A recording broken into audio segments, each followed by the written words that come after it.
The air in Seoul buzzed with life outside, but inside John Jungkook's lavish mansion, silence was the language of power. The mafia boss ruled his world with precision and ruthlessness. He trusted no one except you. His assistant, you had been by his side for years, managing everything from his intricate dealings to personal affairs, even patching up wounds after dangerous missions. But there was an unspoken line between you. He was your boss, and you were just his assistant, or so you thought. You stepped into Jungkook's office holding a folder of the latest intel on a rival group trying to make a move on his territory. His dark eyes flicker up from his laptop, scanning you briefly before returning to the screen. Did you bring it? He asked, his deep voice lashed with authority. Yes, you replied, placing the folder on the desk. You froze. He always noticed the smallest details. It's nothing, Jungkook. Just a minor trip. He leaned back in his chair, his expression hardening. Trip where? And why didn't I hear about it? Because it's not worth mentioning. I'm fine, you said. He stood abruptly, his towering frame making you feel small. Don't lie to me, Hawaiian. Who was it? No one, you said quickly, stepping back. I bumped into someone on the way to the meeting. It wasn't intentional. Jungkook's jaw tightened. He stepped closer, his hand gently gripping your chin to tilt your face up. Did they touch you? Jungkook, did they touch you? He repeated, his voice dangerously low. You said it wasn't a big deal. His eye darkened and he dropped his hand, stepping back. I'll find out who it was, and when I do, his tone left no room for doubt. Don't do anything reckless, you replied. His gaze softened slightly, but only for a moment. No one hurts you. No one. A week later, Jungkook assigned you to accompany him to a meeting with a rival mafia leader. He rarely took you on such missions, but this time he insisted, saying he needed someone he trusted. The meeting took place in a dimly lit warehouse on the outskirts of the city. Tensions crackled in the air as Jungkook sat across from the leader, an older man named Minho. You have been stepping on my territory, John. Minho snarled. And you have been meddling in my Jungkook, replied coolly, his hand resting cautiously on the pistol at his side.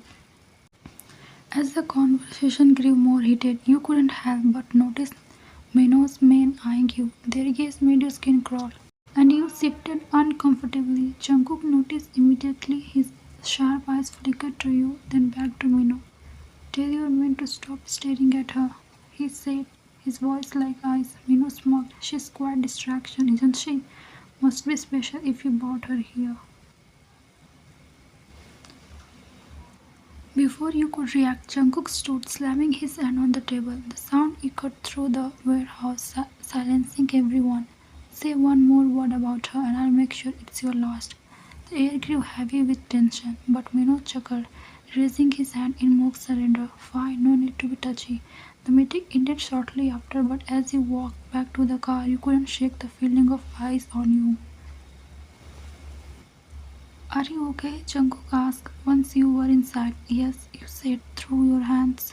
Though your hands were trembling slightly, he reached over, placing his hand over yours. You are not. You looked at him, surprised by the gentleness in his tone. It's nothing I can't handle. You shouldn't have to handle it. Not alone. Over the next few weeks, Jungkook's protectiveness only grew. He started keeping you closer, assigning additional security to even you when you insisted it wasn't necessary. But one evening, as you walked late in his office, you couldn't help but notice how his gaze lingered on you more often.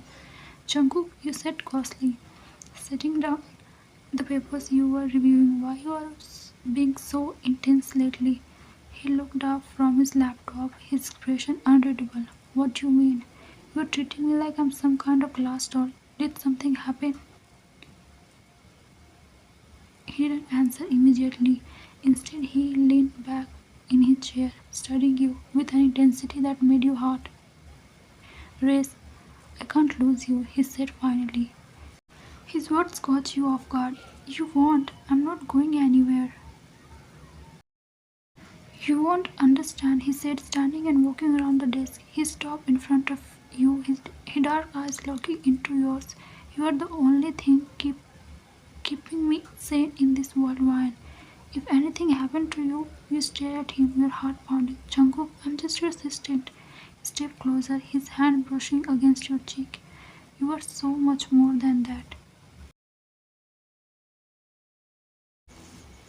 The realization of Jungkook's feeling hit you like a tidal wave, but before you could process it, another mission arose, one that put both of you in danger. During the mission, you were separated, and for hours, Jungkook thought he had lost you. When he finally found you, injured but alive, the relief on his face was evident. Why? He called, running to you and pulling you in his arm. I'm okay, you whispered. Though your voice wavered, you are not, he said, his voice breaking. I thought I lost you. As he held you tightly, you realized that Jungkook wasn't just your boss, he was the man who had silently loved and protected you for years, even he couldn't say it loud. Jungkook carried you to the car after the mission, his jaw tight and his grip firm and as if he feared you would disappear. His usually exotic face betrays flicker of emotion, relief, fear and something deeper that he wasn't ready to name.